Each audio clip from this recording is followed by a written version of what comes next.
What does audible mean? Audible means something that can be heard. In simple words, audible means loud enough to hear. If a sound is audible, it means your ears can detect it. For example, if someone speaks in a clear voice, their words are audible. But if they whisper too softly, the sound may not be audible. The word audible comes from the Latin word audire, which means to hear. Audible is often used to describe sounds, voices, music, or noises.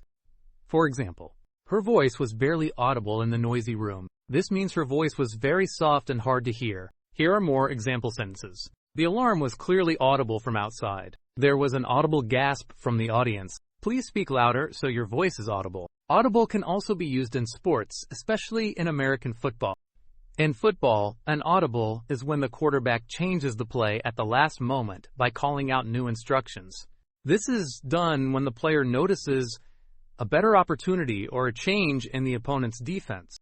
In simple terms, audible means able to be heard. Easy way to remember. Audible means you can hear it.